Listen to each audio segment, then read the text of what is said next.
Hey guys, welcome back to another video. Today we're going to be going over how the Iranian war between the United States and Israel can impact the 2028 presidential election and how the map would look like if it were to truly affect this race between a Vance and Rubio ticket against a generic Democratic candidate.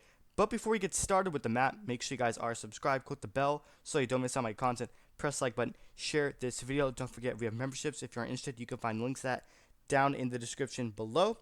So let's begin with a state that is moving towards the solid blue column. It previously was likely, that's Virginia. I think in this scenario, it very well could be a solid blue state. We've seen that in the 2025 races. In Virginia, Abigail Spansberger won tremendously, overperformed the polls, which typically Democrats don't normally do that. Republicans are typically the ones that are underestimated, but that was not the case in 2025, indicating what can happen, what we could see in 2026, strong turnout for the Democrats, and even 2028, which is this scenario as well. So Virginia, especially if the Iranian war does impact this race, Virginia's, I think, a plus 10 Democratic state. And then I think New Hampshire is a likely blue state in this scenario. I see your average Democrat, going up against Vance Rubio, winning the state of New Hampshire by greater than Harris did, and I think she actually performed. I think Harris performed better than the polls in this state. So it goes to show you that New Hampshire is still a very blue state. So I could see the plus 7 Democratic state in the year of 2028, especially among that college-educated voters, which Harris did not do that well in 2024. I expect Democrats to regain that momentum in there. And then as for the Republican side, you have Texas. I think that's going to be a likely state. It's still a very red state, despite what anyone says. Democrats thinking they can come close. That's just not going to happen. Even with this, war affecting things, that's still not going to be close at all. Trump won it by 14 points in 2028, far greater than he ever did. And Vance is the same populist candidate that Trump is, so Texas is not going to move too much for the Republicans. And then I could see us moving on to the lean states. Actually, before we do that, Minnesota is going to be a likely state for the Democrats. I think it's not going to move that much. I could see it a plus 6 Democratic state, so slightly less blue than New Hampshire. I actually think New Hampshire will be farther to the left than Minnesota would be for the year of 2028. And now moving on to the lean states. I don't think there will be any for Republicans in this specific scenario for this video, so we'll go to the Democrat lean states, which I think will be the Rust Belt, Wisconsin, lean Democrat in 2028 if this Iranian war definitely impacts the race by lasting longer than expected. Trump previously said a week, then he changed it to, as long as a month. And the next thing you know, it could be even longer than that. So Wisconsin is a weird state. It's hard to predict because it caught a lot of us off guard in 2024, including myself. It voted to the left of Michigan and Pennsylvania, which usually does not do that. Wisconsin was the reddest of the three in 2016 and 2020, and much of the Obama era as well. So 2024 was that weird year where Wisconsin somehow voted to the left of Michigan and Pennsylvania. That was surprising for a lot of us. So I think it's hard to predict, but I'll say plus, 2 for your average generic Democrat candidate going up against a Vance Rubio ticket. In Michigan, same case. Michigan is going to vote to the left of Wisconsin. It should in 2028. The main reason why Trump won that was because of the Israeli-Palestinian war. A lot of the Arab vote really went in favor of Donald Trump. Now that's obviously clearly not going to be the case in 2028. Democrats are not necessarily going to do any better, but it's that Republicans are not going to improve, and they will lose some of that Palestinian support. And then, moving on to the tilt states for Vance Rubio's ticket, I can see Arizona being a tilt red state in 2028.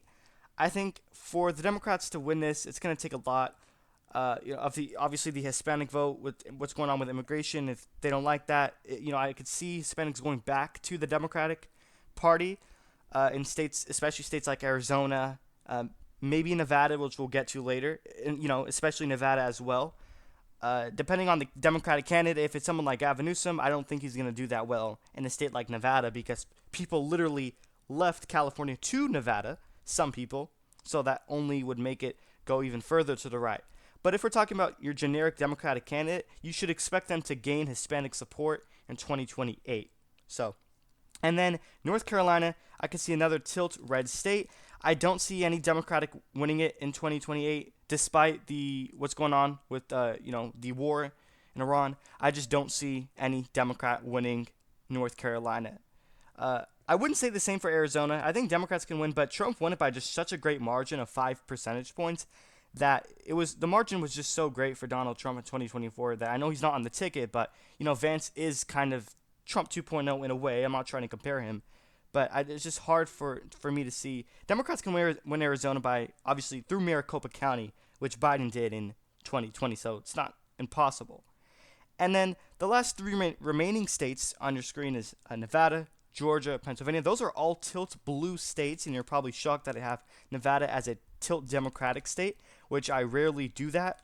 I don't think I've ever characterized Nevada as a Democratic state in such a long time. Maybe it's been 2 years. But the reason is the Hispanic vote.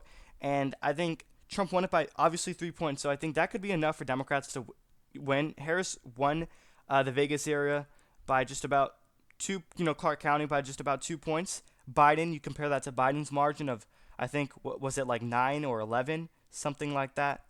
That's a big difference. So if Democrats are able to win back that Hispanic vote due to immigration factors, and also one thing to consider is that it's not going to be as much as an issue because border crossings are very low compared to Biden.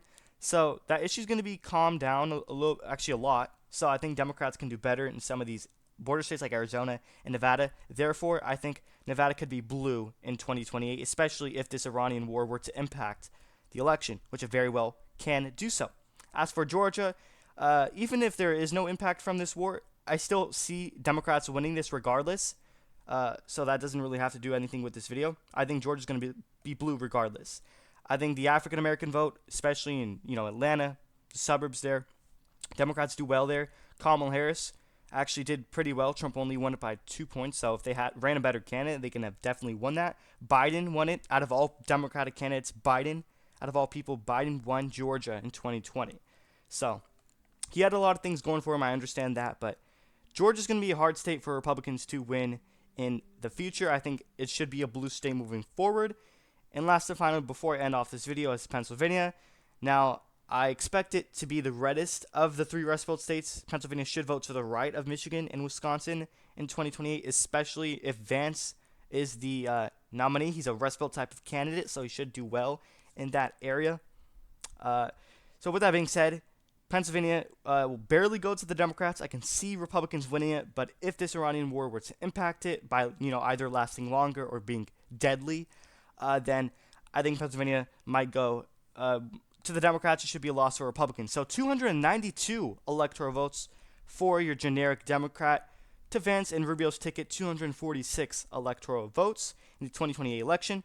This is exactly how I think the map would pan out and look like if this Iranian war were to impact the race.